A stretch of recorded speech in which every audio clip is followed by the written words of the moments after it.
নমস্কার, কেমন আছেন সবাই? বেঙ্গল ভিলে সবাইকে অনেক অনেক স্বাগত। আশা করি আপনারা ভীষণ ভালো আছেন। আজকে আপনাদের সঙ্গে শেয়ার করব চিকেনের খিলখিল, যার জন্য চিকেনগুলো একটু বড় বড় পিস করে নিয়েছি। তার সঙ্গে দিয়ে দিলাম টক দই, গোলমরিচের গুঁড়ো, পরিমাণ মতো লবণ, লঙ্কার গুঁড়ো আর একটু সর্ষের তেল দিয়ে ভালো করে এটা মেখে নেব। আর এই চিকেনে খিলখিল বানানোর জন্য চিকেনগুলো কিন্তু একটু হাড় কম হলে ভালো হয়, একটু মাংস হলে ভালো হয় এবং একটু পিসটা বড় বড় সাইজের হবে। এভাবে মাখিয়ে নিয়ে প্রায় আধ ঘন্টা রেখে দেব। আধ ঘন্টা পর এইবার কি করলাম, কড়াই বসালাম। কড়াইয়ের মধ্যে সাদা তেল দিয়ে দিলাম আর ফোড়ন হিসাবে দিলাম দুটো শুকনো লঙ্কা, দুটো এলাচ, দুটো দারুচিনি একটু কুচিয়ে নিলাম, দুটো লবঙ্গ নিয়েছি, তিনটে গোলমরিচ, একটুখানি গোটা জিরে ফোড়ন হিসাবে দিয়ে দিলাম। এরপর ফোড়নগুলো যখন হয়ে গেল, লাল লাল হয়ে গেল, তখন পেঁয়াজ কুচানো দিয়ে দিলাম।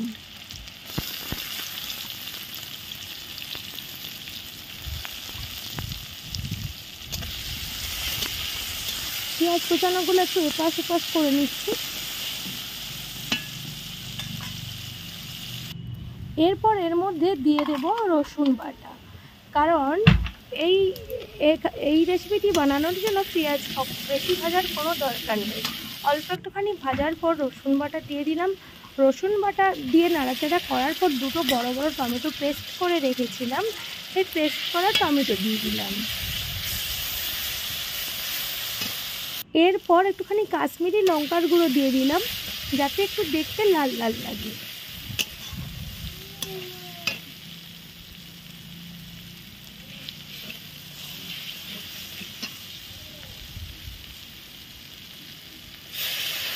এরপর এর মধ্যে একটুখানি জল দিলাম, মশলাটা ধরে যাচ্ছিলো, যার জন্য একটুখানি জল দিয়ে আবার মশলাটা নাড়াচাড়া করে নিচ্ছি।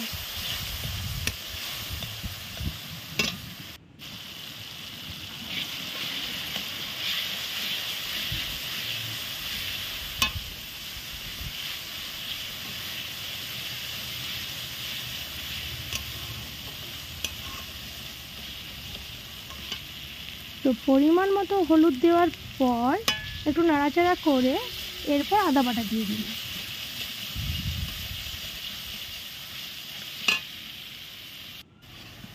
আর সেই সঙ্গে সঙ্গে 4-5টা কাঁচা লঙ্কা বেটে রাখছিলাম, সেই কাঁচা লঙ্কা বাটা দিয়ে দিলাম।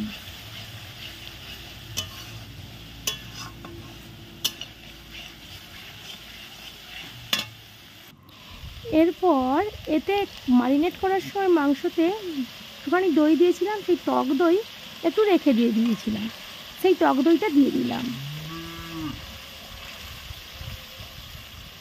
দিয়ে মশলাটা ভালো করে একটু নাড়াচাড়া করে নিচ্ছি।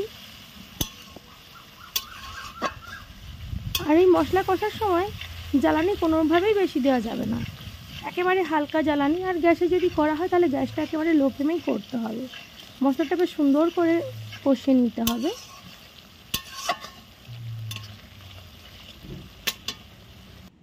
এইভাবে মশলা থেকে যখন হালকা হালকা তেল ছাড়ছে, তখন ম্যারিনেট করা চিকেনগুলো দিয়ে দিলাম।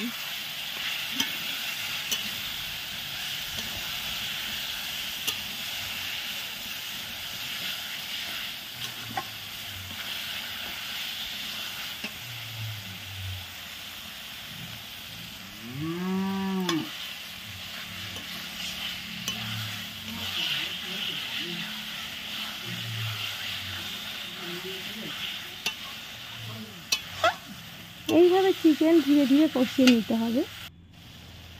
যখনই সুন্দরভাবে কষানো হয়ে গেল, তখন অল্প জল দেব।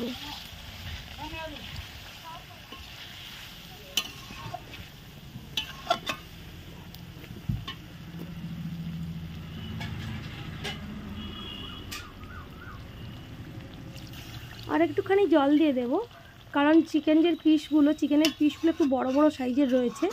তবে এই যে পরিমাণ জল দিলাম, এই জলটা কিন্তু ততক্ষণই ফুটতে থাকবে যতক্ষণ না সেই কষা কষা অবস্থায় আসে।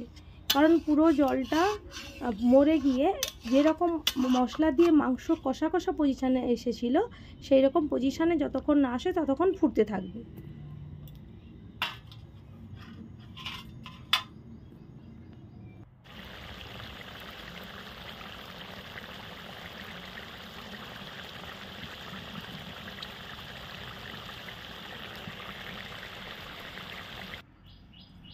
এইভাবে হয়ে যাওয়ার পর এটা নামিয়ে নিলাম। চিকেনের খিলখিল রেডি। এরপর এর মধ্যে আমি দিয়ে দেব জয়িত্রী জায়ফলকে হালকা করে ভেজে নিয়ে গুঁড়ো করে নিয়েছি। জয়িত্রী জায়ফলকে হালকা করে ভেজে গুঁড়ো করে ছড়িয়ে দিলে মাংসের টেস্টটা যেমন ভালো হয়, সেই সঙ্গে সঙ্গে স্মেলটাও খুব সুন্দর হয়। দিয়ে এই ছড়িয়ে দিচ্ছি। আমার চিকেনের খিলখিল রেডি। যারা আপনারা দেখছেন আমার সঙ্গে থাকুন, আরও নতুন নতুন অনেক রেসিপি আপনাদের সঙ্গে শেয়ার করব। আর যারা আমার চ্যানেলে নতুন তারা কিন্তু আমার চ্যানেলটা সাবস্ক্রাইব করতে ভুলবেন না। আপনারা সবাই ভালো থাকুন, সুস্থ থাকুন। পরবর্তী রেসিপি পর্যন্ত আপনারা আমার সঙ্গে থাকুন। পারলে একটা লাইক বা কমেন্ট বা শেয়ার করতে কিন্তু ভুলবেন না।